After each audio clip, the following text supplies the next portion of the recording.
지난주 말라기 말씀을 끝으로 우리 구약 성경을 마치고 이번 주일부터는 신약 성경 안으로 들어와서 하나님의 말씀을 살펴보도록 하겠습니다. 신약의 처음 책 마태복음은 구약의 예언을 따라서 메시아로 우리 가운데 오신 분이 바로 예수님이다라고 하는 사실을 가장 잘 보여주고 있는 복음서입니다. 마태복음은 신약 성경 중에서 가장 먼저 기록된 책은 아닙니다. 하지만 구약 성경에 기록된 예언을 따라 우리에게 오신 메시아 예수님을 가장 잘 설명해 주고 있습니다. 그래서 구약과 신약을 이어주는 신약의 첫머리에 위치하게 되었습니다. 마태복음의 수신자는 유대인이며 이런 의미에서 구약과 밀접하게 연결이 되어 있습니다. 유대인들은 누구보다도 구약을 잘 알고 있는 사람들이었기에 구약 성경을 가장 많이 인용하고 있습니다. 그래서 복음서 중에 가장 구약적인 책이 마태복음입니다. 이 마태복음은 서론과 결론을 제외한 이 가운데 있는 본론 부분은 모세오경을 본떠서 모두 5부분으로 구성이 되어 있습니다. 이것은 천지창조와 구약 선민 역사의 출발을 보여주는 모세오경과 구속사의 새 장을 열어 신약교회의 출발을 보여주는 예수님의 행적이 그 영적 원리상 일치하고 있음을 보여주는 것입니다. 마태복음의 서론은 왕의 강림을 보여주고 있습니다. 그 중에서 오늘 본문은 주의 사자가 동정녀 탄생에 대해 알려주면서 그 아기 이름을 예수라 하라고 일러주는 내용입니다. 예수 그리스도의 나심, 곧 탄생은 이러합니다. 그의 어머니 마리아가 요셉과 약혼하고, 이 마리아라고 하는 처녀가 요셉이라고 하는 총각과 약혼을 했습니다. 당시 유대 땅에서 약혼은 오늘날의 약혼보다도 더 엄숙한 관계였습니다. 간음을 하지 않고는 결코 파혼할 수 없는 사실상의 기혼 상태와 같았습니다. 그러했기에 그 밑에 19절에 보면 약혼 상태에 있는 요셉과 마리아가 서로에게 남편과 아내로 이렇게 일컬어지고 있습니다.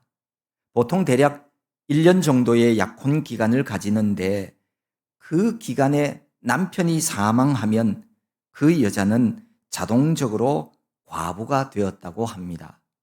만약 그 기간 중에 부정을 저지르면 간음으로 간주되어서 죽음의 형벌을 받을 수도 있었습니다. 그러니까 신랑이 신부를 집으로 데리고 가는 것을 말하는 결혼이라고 하는 절차를 남겨놓았을 뿐이지 실제적으로는 그 두 사람은 법적으로는 부부와 같았습니다. 이로써 예수의 법적 혈통은 이제 이미 정해지게 되었습니다. 그런데 이때 동거하기 전에 성령으로 잉태된 것이 나타났습니다. 결혼식을 통해서 신랑이 신부를 집으로 데려와 함께 동거하기 전에 마리아가 임신했다는 말입니다. 지금도 물론 대부분의 그리스도인들이 혼전 순결을 지키고 있지만 그 당시 풍습으로는 아무리 약혼을 했다 하더라도 결혼 전 부부 관계는 있을 수 없는 일이었습니다. 성령으로 잉태되었다라고 하는 말은 하나님의 특별하신 역사로 잉태되었다는 뜻입니다. 누가복음을 읽어보면 이 잉태에 대해서 보다 더 자세히 기록하고 있습니다. 하나님의 권능이 성령 안에서 기적적으로 마리아를 잉태시켰다는 것입니다. 즉 하나님은 당신의 아들을 이 세상의 구원자로 보내시면서 인간의 어머니는 주셨지만 아버지는 주시지 않았습니다. 결국 그래서 그분은 하나님의 아들이며 동시에 사람의 아들, 곧 완전한 신이시자 완전한 사람이셨던 겁니다. 이 같은 성육신의 비밀은 예수는 육신을 입으시고 나셨으나 육신적 이유 때문에 탄생하신 것은 아니다라는 정의를 가능하게 합니다. 예수는 육신의 모양으로 나심으로 육체를 지배하던 죄와 사망의 문제를 해결할 수 있었습니다. 또한 성령 하나님의 완벽하신 신적 준비를 통해서 성령으로 잉태되어 탄생하심으로 모든 인간들이 가지게 되어지는 원죄를 물려받지 않게 되었습니다. 예수의 처녀 탄생 문제는 예수님께서 성육신 하시기 전에 이미 실제적으로 선제하셨음을 믿는 자에게는 의심할 만한 크나큰 문제가 되지 않습니다. 예수의 성육신은 모든 신앙인들의 마음의 근거요 출발점이 됩니다. 마리아의 남편 요셉은 의로운 사람이었습니다. 청렴결백하여 불의에 굴하거나 흔들림이 없는 사람이라는 뜻입니다. 공의롭고 강직한 성격의 소유자로서 율법에 따른 하나님의 명령을 좇아 살고자 힘쓴 사람이었습니다. 그래서 그는 적어도 여자가 부정했을 경우 돌로 쳐 죽여야 한다는 이 모세의 율법을 한 번쯤 떠올렸을 것으로 여겨집니다. 그의 이러한 내면적인 갈등은 약혼한 마리아와 화혼하려고 마음 먹은 것을 보면 우리가 알 수 있습니다. 하지만 그는 율법의 칼날을 휘두르지 않았습니다. 대신 율법의 핵심인 사랑과 용서의 미덕으로 이 문제를 해결하려고 했습니다. 물론 결과론적인 이야기지만 그가 율법의 마침이자 완성이진 그리스도의 법적 부친이 되었다고 하는 이 사실은 그가 법과 사랑을 겸비한 의로운 사람이라고 하는 사실을 정말 잘 알게 해 줍니다. 요셉은 마리아를 드러내지 아니하고 가만히 끊고자 하였습니다. 그는 마리아에게 큰 피해가 돌아가지 않는 그런 범위 내에서 율법이 정한 방법대로 증인을 세워서 그 증인들 앞에서 마리아의 손에 이혼 증서를 써주기를 원했습니다. 이 일을 그렇게 해서 조용히 묻어버리기를 원했던 것이죠. 요셉은 이렇게 함으로써 의로움과 율법을 조화시키려고 했습니다. 그런데 마리아와의 관계를 가만히 끊고자 마음 먹었을 때 주의 사자가 나타나서 말합니다. 다윗의 자손 요셉아, 내 아내 마리아 데려오기를 무서워하지 말라. 그에게 잉태된 자는 성령으로 된 것이다. 주의 사자라고 하는 말은 하나님의 뜻을 이 땅에 전달하는 사명을 맡은 메신저를 가리킬 때 사용되는 표현입니다. 그런데 이 사자는 보통 우리가 천사라고 생각을 하지만 그러나 때로는 하나님의 직접적인 현현이 나타나기도 했습니다. 많은 경우 인간의 모습으로 나타났다고 합니다. 마태복음에서는 주의 사자가 꿈에 나타나 마리아의 잉태 사실을 알리지만 누가복음에서는 마리아가 꿈이 아닌 실제로 잉태 사실을 전해받는 장면을 기록하고 있습니다. 다윗의 자손 요셉아라고 하는 이 표현은 다윗의 혈통으로서의 이 요셉이 감당해야 할 어떤 놀라운 역할이 있음을 말하고 있는 듯합니다.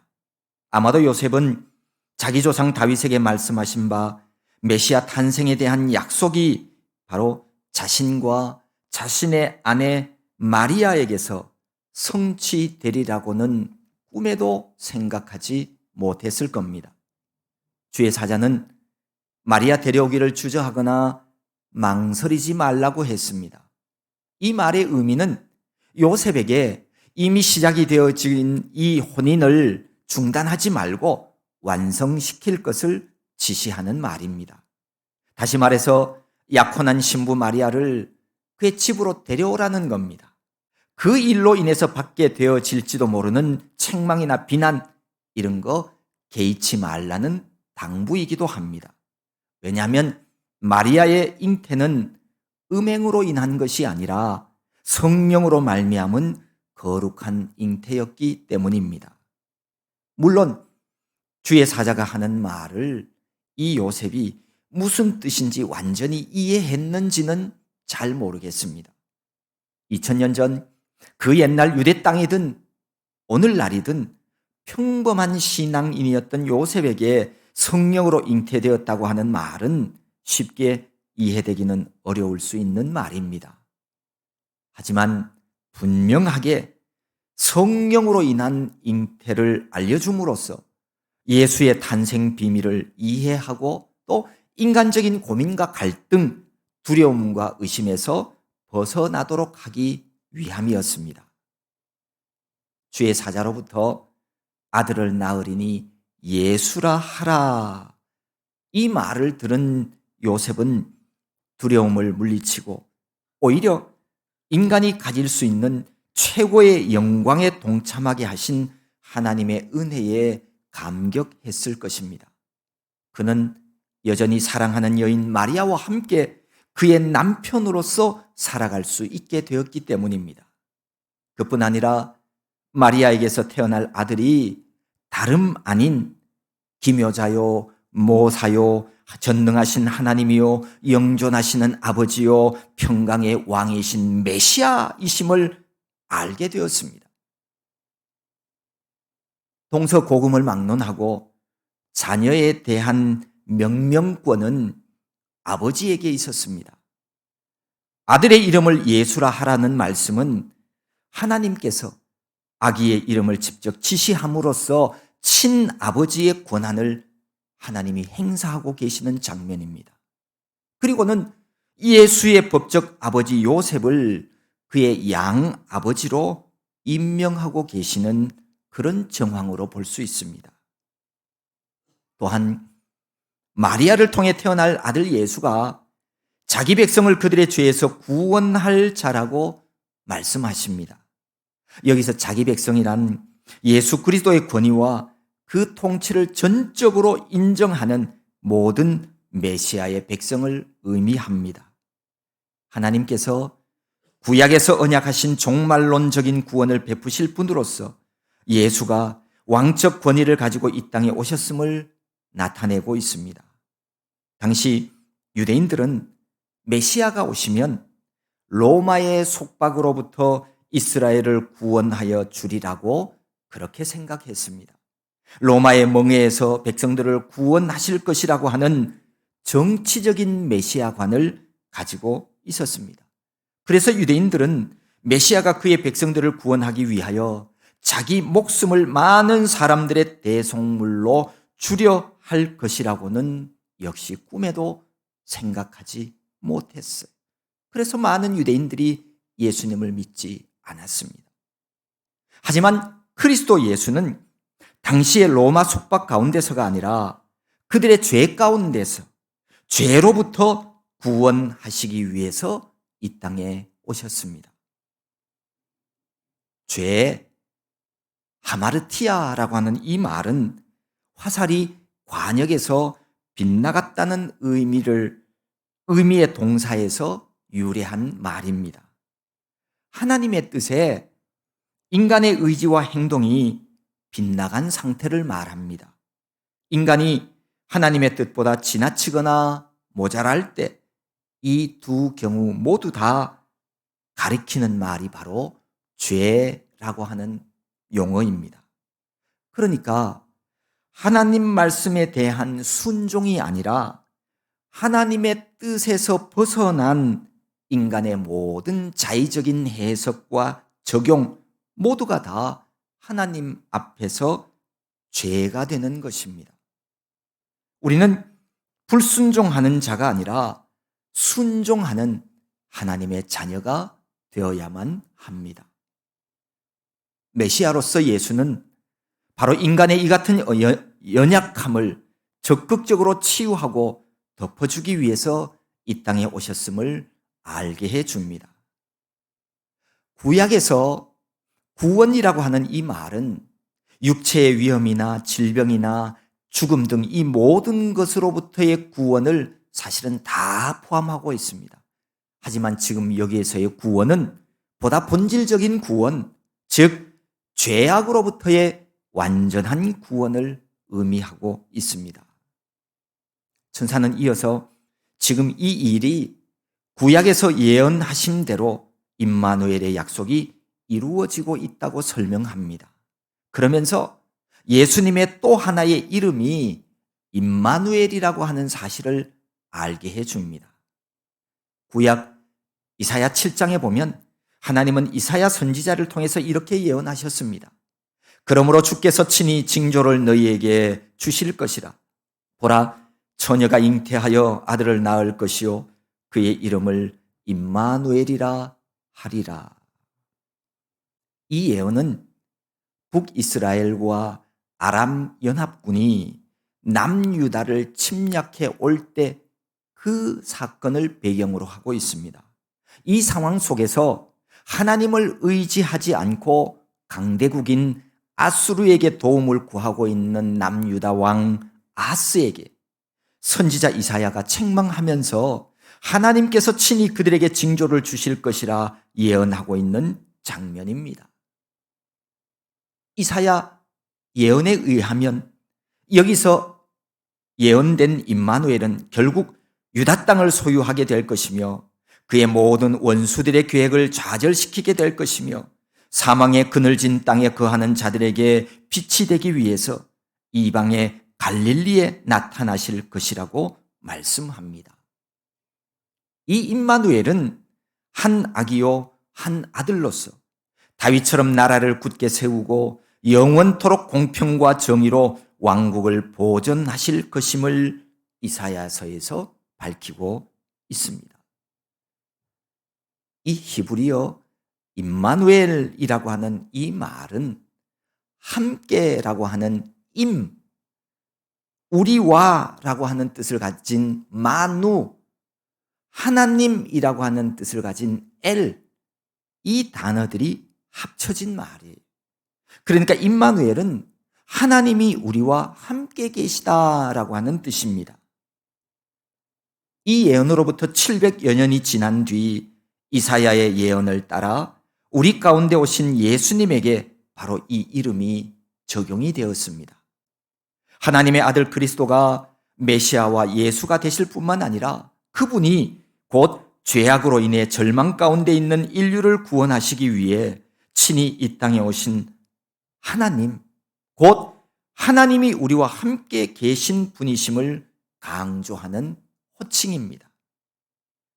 죄로 인해서 하나님과 원수되었던 인간들을 화해시키기 위해서 십자가에서 화목 제물이 되어 주실 중보자이신 예수님, 이 예수님이 육신이 되어 우리 가운데 거하시다가 세상 끝날까지 우리와 항상 함께 계시는 영원한 하나님 그 자체이십니다. 따라서 예수 그리스도로부터 죄사함을 받고 그분의 실존을 날마다 인정하며 살아가는 백성들은 모두가 하나님과 더불어 살고 있음을 확인하게 되는 것입니다. 오늘 24절에 보면 꿈속에서 하나님의 계시를 받고 잠에서 깨어난 요셉은 즉각적으로 행동을 시작을 합니다. 요셉이 잠에서 깨어 일어나 주의 사자의 분부대로 행하여 그의 아내를 데려왔다는 겁니다. 사람이 자기 몸으로 행동하는 것만이 그게 순종이고 믿음입니다. 내 몸이 순종하지 않는 것은 믿음이 아니에요.